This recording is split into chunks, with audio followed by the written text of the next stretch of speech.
Ano bíblico 12 de janeiro. Gênesis, capítulo 37. Jacó habitou na terra de Canaã, onde seu pai tinha vivido como estrangeiro. Esta é a história da família de Jacó. Quando José tinha 17 anos, pastoreava os rebanhos com os seus irmãos. Ajudava os filhos de Bila e os filhos de Zilpa, mulheres de seu pai, e contava ao pai a má fama deles. Ora, Israel gostava mais de José do que de qualquer outro filho, porque ele havia nascido em sua velhice. Por isso mandou fazer para ele uma túnica longa. Quando seus irmãos viram que o pai gostava mais dele do que de qualquer outro filho, odiaram-no e não conseguiam falar com ele amigavelmente.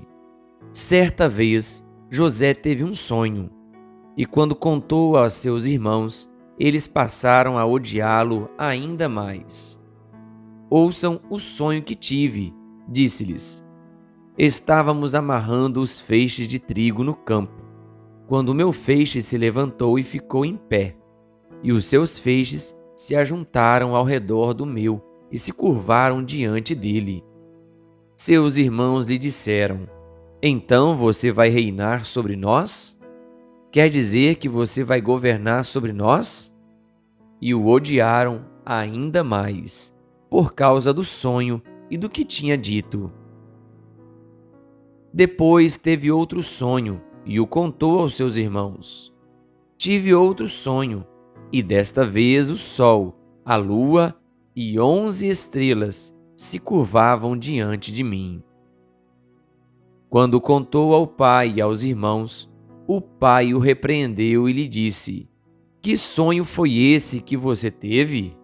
Será que eu, sua mãe e seus irmãos, viremos a nos curvar até o chão diante de você?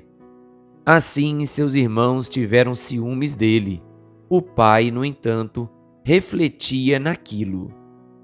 Os irmãos de José tinham ido cuidar dos rebanhos do pai, perto de Siquém. E Israel disse a José: Como você sabe, seus irmãos estão apacentando os rebanhos perto de Siquém. Quero que você vá até lá. Sim, senhor, respondeu ele. Disse-lhe o pai: Vá ver se está tudo bem com os seus irmãos e com os rebanhos, e traga-me notícias. Jacó o enviou quando estava no vale de Hebrom, mas José se perdeu quando se aproximava de Siquém. Um homem o encontrou vagueando pelos campos e lhe perguntou: Que é que você está procurando? Ele respondeu: Procuro meus irmãos. Pode me dizer onde eles estão apacentando os rebanhos? Respondeu o homem: Eles já partiram daqui. Eu os ouvi dizer: Vamos para Dotã. Assim José foi em busca dos seus irmãos e os encontrou perto de Dotã. Mas eles o viram de longe, e antes que chegasse, planejaram matá-lo. Lá vem aquele sonhador, diziam uns aos outros. É agora, vamos matá-lo e jogá-lo num destes poços, e diremos que um animal selvagem o devorou. Veremos então o que será dos seus sonhos. Quando Rúben ouviu isso, tentou livrá-lo das mãos deles, dizendo: Não lhe tiremos a vida. E acrescentou: Não derramem sangue, joguem-no naquele poço no deserto, mas não toquem nele. Rúben propôs isso com a intenção de livrá-lo e levá-lo de volta ao pai. Chegando José, seus irmãos lhe arrancaram a túnica longa, agarraram-no e o jogaram no poço, que estava vazio e sem água. Ao se assentarem para comer, viram ao longe uma caravana de ismaelitas que vinha de Gileade. Seus camelos estavam carregados de especiarias, bálsamo e mirra, que eles levavam para o Egito. Judá disse então a seus irmãos: Que ganharemos se matarmos o nosso irmão e escondermos o seu sangue? Vamos vendê-lo aos ismaelitas, Não tocaremos nele, afinal, é nosso irmão, é nosso próprio sangue. E seus irmãos concordaram. Quando os mercadores ismaelitas de Midian se aproximaram, seus irmãos tiraram José do poço e o venderam por 20 peças de prata aos ismaelitas, que o levaram para o Egito. Quando Rúben voltou ao poço e viu que José não estava lá, rasgou suas vestes e, voltando a seus irmãos, disse: "O jovem não está lá. Para onde irei agora?"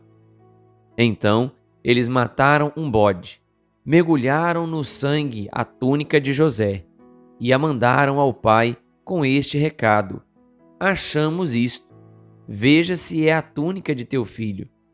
Ele a reconheceu e disse: "É a túnica de meu filho. Um animal selvagem o devorou. José foi despedaçado." Então Jacó rasgou suas vestes, vestiu-se de pano de saco e chorou muitos dias por seu filho.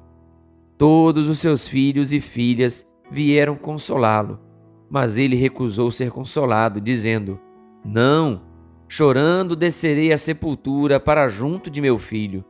E continuou a chorar por ele. Nesse meio tempo, no Egito, os midianitas venderam José a Potifar, oficial do faraó e capitão da guarda. Gênesis, capítulo 38.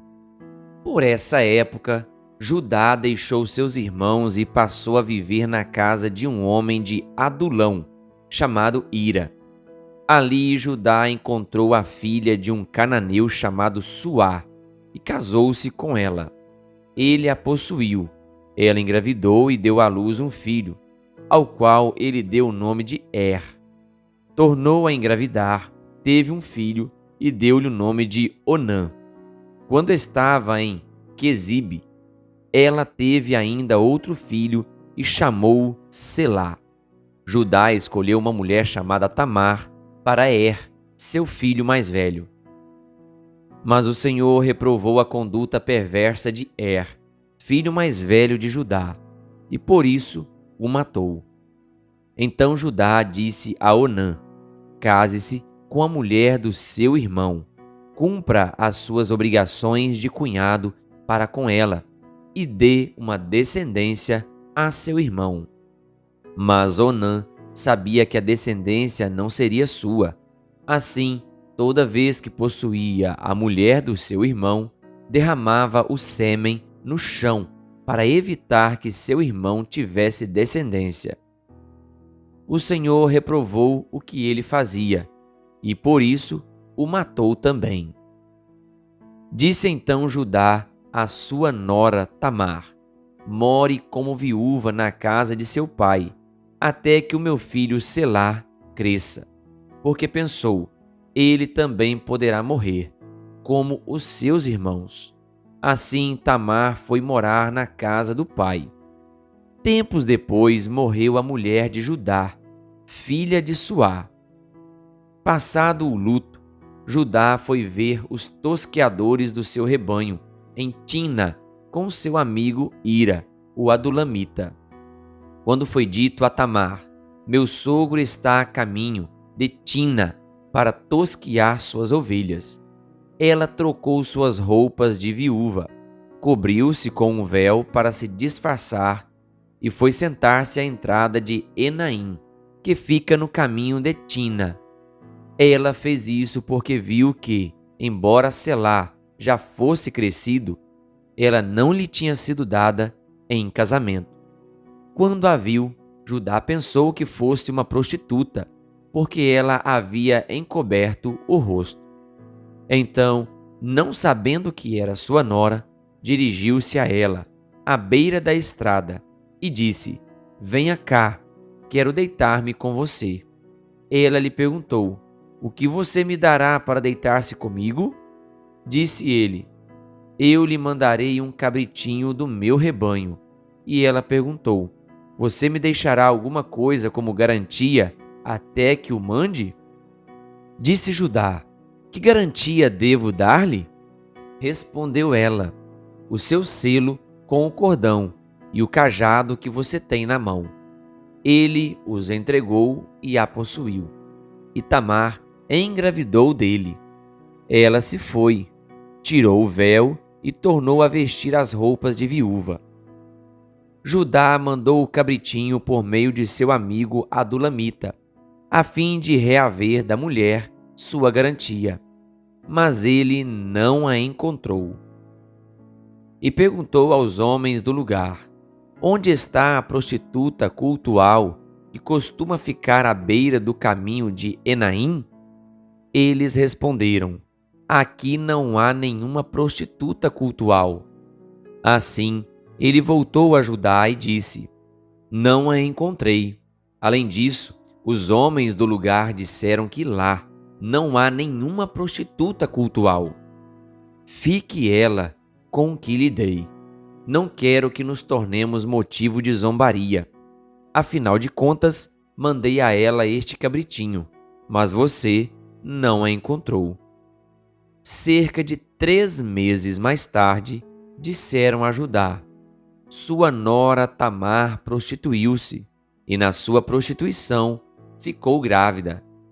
Disse Judá: tragam-na para fora e queimem-na viva.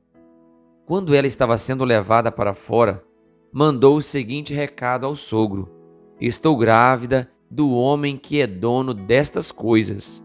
E acrescentou: veja se o Senhor reconhece a quem pertencem este selo, este cordão e este cajado. Judá os reconheceu e disse: ela é mais justa do que eu, pois eu devia tê-la entregue a meu filho Selá, e não voltou a ter relações com ela. Quando lhe chegou a época de dar à luz, havia gêmeos em seu ventre. Enquanto ela dava à luz, um deles pôs a mão para fora. Então a parteira pegou um fio vermelho e amarrou o pulso do menino, dizendo: este saiu primeiro. Mas quando ele recolheu a mão, seu irmão saiu e ela disse: então você conseguiu uma brecha para sair.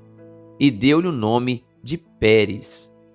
Depois saiu seu irmão que estava com o fio vermelho no pulso, e foi-lhe dado o nome de Zerá. Gênesis, capítulo 39.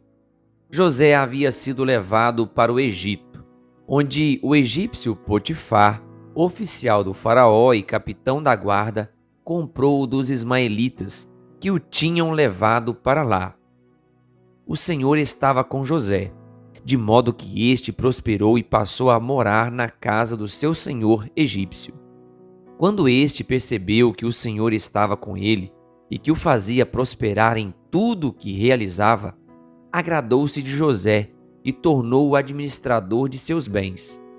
Potifar deixou a seu cuidado a sua casa e lhe confiou tudo o que possuía.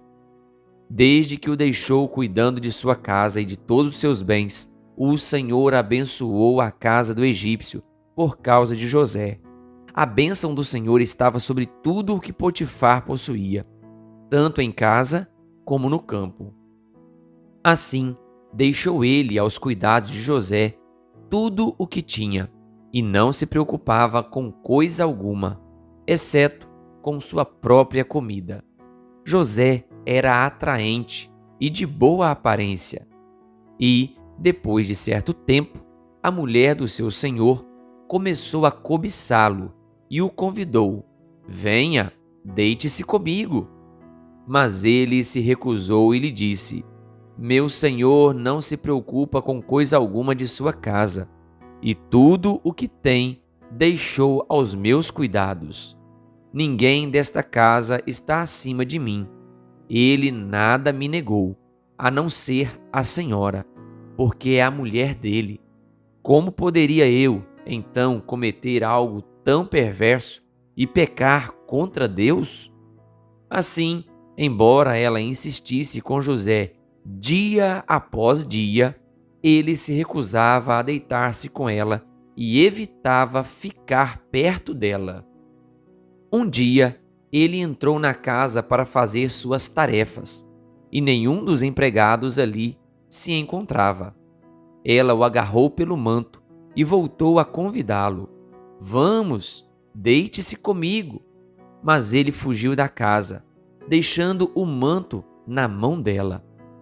Quando ela viu que, ao fugir, ele tinha deixado o manto em sua mão, chamou os empregados e lhes disse: Vejam, este hebreu nos foi trazido para nos insultar. Ele entrou aqui e tentou abusar de mim, mas eu gritei. Quando me ouviu gritar por socorro, largou seu manto ao meu lado e fugiu da casa. Ela conservou o manto consigo, até que o senhor de José chegasse em casa. Então repetiu-lhe a história. Aquele escravo hebreu que você nos trouxe aproximou-se de mim para me insultar. Mas quando gritei por socorro, ele largou seu manto ao meu lado e fugiu. Quando o seu senhor ouviu o que a sua mulher lhe disse, foi assim que o seu escravo me tratou, ficou indignado, mandou buscar José e lançou-o na prisão em que eram postos os prisioneiros do rei.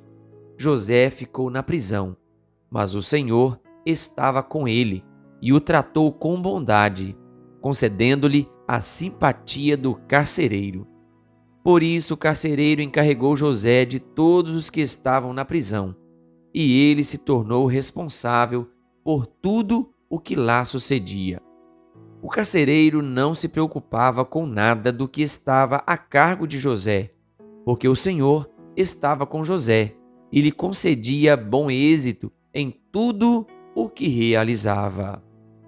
Querido ouvinte, que Deus lhe abençoe. Se você ainda não é inscrito no canal O Bom da Bíblia no YouTube, se inscreva e ative o sininho das notificações.